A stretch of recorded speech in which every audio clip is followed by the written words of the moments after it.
Steve Prescott's hands up! For Steve Prescott's hands up! For Steve Prescott's hands up! Right, so I'm going to begin with this, lads. Leeds Rhinos, bottom 4 last season, scraped through the qualifiers, only just by the skin of the teeth. Now bottom of the table, 2 wins from 10, the joint worst defence in the league, and they've lost to the 4 teams directly above them. Where do you think it's all gone wrong? I mean, I think you've got to hark back to, well, first of all, I don't think there's any one thing you can pinpoint, but I think you've got to go back to losing that golden generation group.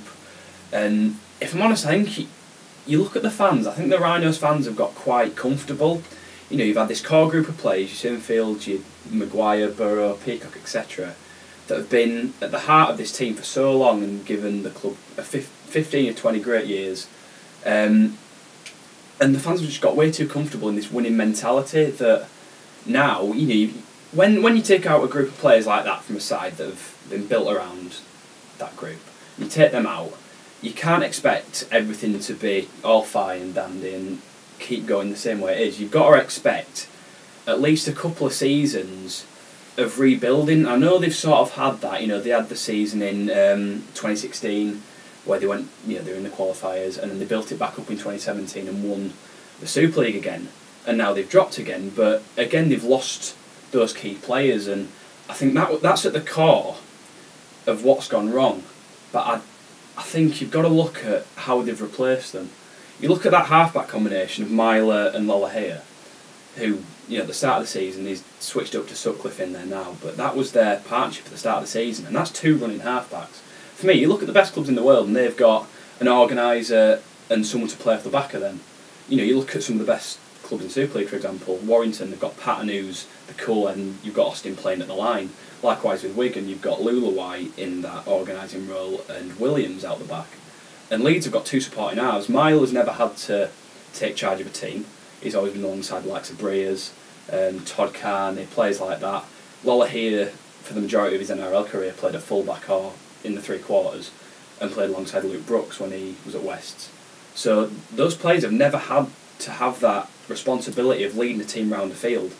And for me, that is fundamentally what's going wrong, because there's no one on that pitch in the middle to, you know, say, right, you run that line, you go there, etc., and actually organise their attack.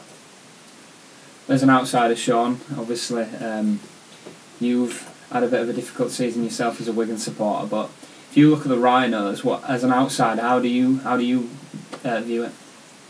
Well, the halfback combination is obviously important. I think you look at it and you can win a game from halfback if you've got the right pairing. Even though the rest of the team might not be performing to the best they can, obviously you've got performances at Salford indicating that, whereas Hastings just plays out of his skin, and other people contribute, but it's primarily Hastings and Louis that are going to lead the team through. I'd say I would go back. I wouldn't put it so much to losing to golden generation. Like you said, you've had that rebuilding season or 2, but did you really? I think immediately after the 2015 season, the 2016 season, it was vital and people knew it. Okay, it didn't go the way you wanted to. You finished in the bottom 4 again, but you stayed up. That's what's important. But that season, there was almost no development in the team as a whole. You've got an academy system which is, again, one of the best in the country, just as the first team is, but there was no real progression through that academy system. I think 2 people came through the academy system in just the 2015 and 16 season. There was 2 people, and one of them was Ben White, who's now, it was London born, who's now playing at Halifax, and the other one was Jordan Lee, which is, again, he's at Bradford now, is it? Yeah. So there's nobody coming through that system who's still playing in the team now, and that's a problem. Like, that's something that every other team in the Super League can probably say. They've got at least one player that was brought through in those couple of years and that's still playing for the team now, and maybe a vital part of that team. So yeah, maybe we have to rewind and ask why some of those players aren't playing. There's been a progression, a little bit of progression since, with the likes of Jack Walker coming in and doing well for the team, but you still got to wait 2 or 3 more years for him to be hitting his full potential. But surely this should have been happening 2 years ago rather than happening now. I think it's one of those things though, you look at, I mean, I know we're constantly going on about the golden generation, but you know, players like that are going to come round, and groups like that, once in a blue moon, it's going to be years, when we're talking 40, 50 years maybe, maybe never again, that you'll get a group of players like that all come through the same system at, thereabouts the same time, to then go on and stay at this club for the amount of years they did, and create the same success. I don't think you can really look at many other teams, or many other sports, even where a situation like that happened. It was literally just Leeds and having that group there. So the question I think is, are they ever going to replicate that? And was it actually ever possible to replace those players? Because I personally don't think it is. I think you can try your best. I mean, they've got in, they've bought big from Australia now in Umerin, Hurrell, Lola here, etc.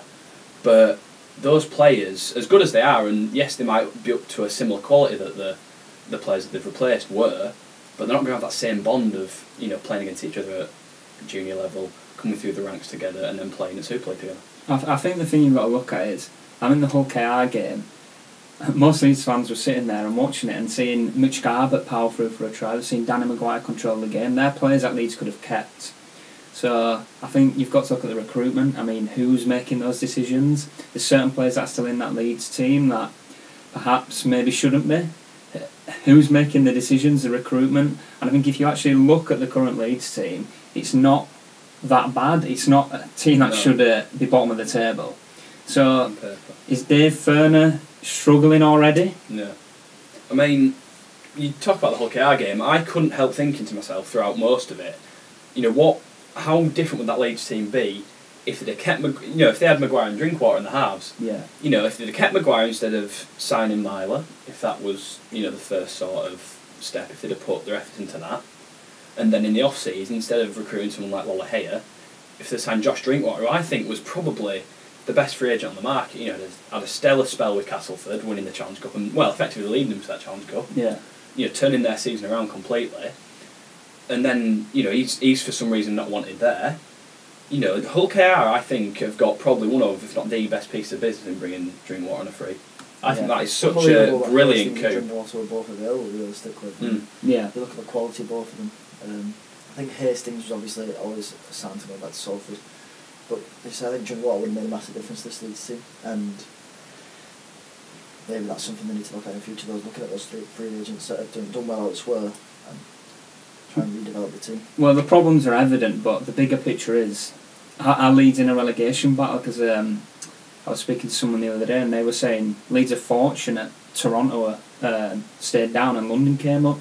Toronto would have spent big, and Leeds might be looking up there now thinking who out of those teams is actually realistically going to win less games than they are, and I don't think you can confidently say, apart from maybe London, that there is a team there. Exactly. I think what we've sort of learned now is that drastic changes need to be made to that side, without a shadow of doubt, because it's you could excuse a couple of rusty performances at the start of the season, but we're almost a third of the way through now, and there's no real sign of improvement, I don't think.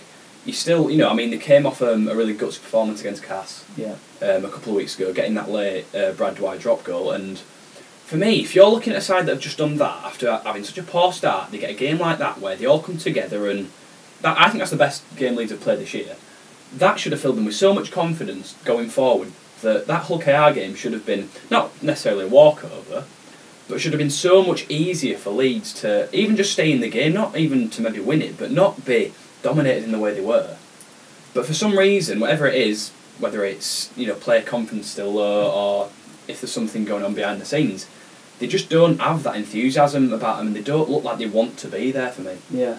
Well, you talk about drastic changes. They have made a change this week. Jimmy Lowes has departed the club to...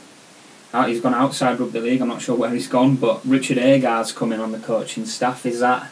I don't know how much difference that'll make. I think Dave Furner's obviously the one that's in charge, and he's got a very commanding figure about him, so I'm not sure where that decision has come from. It might help behind the scenes, we don't know, we won't see it realistically. But I think Rose was involved in the club for a long time. He did a good job for the club. I think it's a bit of a strange one. I don't think you want to be losing certain consistencies at this point. But I think if you look at the next 5 games, it's pretty much make or break for Dave Furner. They've obviously got work in the cup at home this week, which you would expect them to win. But I mean, Leon Price is going back there with Working, and he will fancy their chances of they get a good start. You never know, there'll be a nervous feeling around Headingley, and then 4 Super League games, which are make or break in my opinion. They've got Huddersfield at home, who are two places above them. Wakefield away, which is a tough game, but I mean, Leeds over the years, you would expect them to go there and be competitive. Then they play Hull KR again at home, and then Salford away. What do you see out of those fixtures? Many wins? Well, I think first of all, you've got to look at that Workington game this Friday and think, right, if there's going to be a time to change and try and embed some new combinations, try some new stuff out, then it's this week, without a doubt. I think one change for me that definitely needs to happen is Callum McClelland. I think he needs to be in that squad. If he's being talked about as the next sort of big thing at Leeds, he needs to be given game time. I remember he came through the academy with Jake Truman at Castleford, and those two were seen as one of the best young partnerships there. He then went to rugby union in Scotland, obviously, and has come back again now. And you look at sort of the progression Truman's made, and McClelland at the time when they were in the academy was seen as the better halfback. So he, if he can make the same sort of jump and the same sort of improvement Truman has, and they could have a real player on their hands there. But he needs to be given that opportunity. I know he was meant to play for Featherstone the weekend and didn't end up playing because of paperwork issues. But I think this Friday against Workington is the perfect chance to throw him, maybe even a couple of the other younger lads. I know they've got young Owen Trout, who's playing at Dewsbury at the minute, who's doing really, really well. Yeah. Couple of other younger lads in there. Corey Johnson's another one, a young hooker that I think has a big future. Throw guys like that in, because at the end of the day now they've got to a point where they need to start taking chances, taking risks, and I don't think they're going to have a better chance this year than that Workington game. As much as you've got to keep respect for the competition and your opposition, I think it's a perfect chance for Dave Furness to try out some new things. Yeah. There's a lot of unexpected factors that led to Truman's rise, though, and that's something you've got to bear in mind for McClelland. Obviously, Truman came into the side on the back of a lot of injuries for Castleford. Obviously, Luke Gill ended up out for an extended period, and now he's out again. So it's giving Truman that opportunity to not just be a part of the team, but be a vocal member of the team, and that's something you can't really replicate when you've got your full squad available.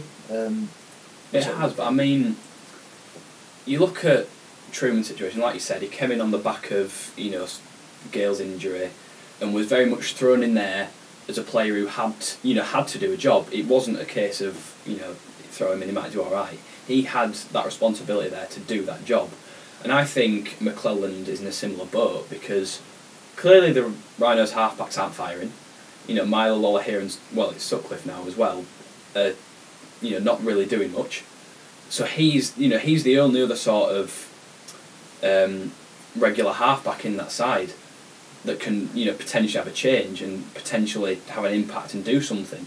So I think the onus is on him now, and on Dave Furness giving him that chance to show what he can do and stepping up to the plate. Well, yeah, it'll be interesting to see what happens. Want to know what you guys think, particularly Leeds fans. Are drastic changes needed? Are you in a relegation battle? What would you do? Let us know in the comments. Watch every game of the NRL, plus the grand final and state of origin, from anywhere outside Australia, New Zealand or the Pacific Islands. Go to watchnrl.com and take the footy with you.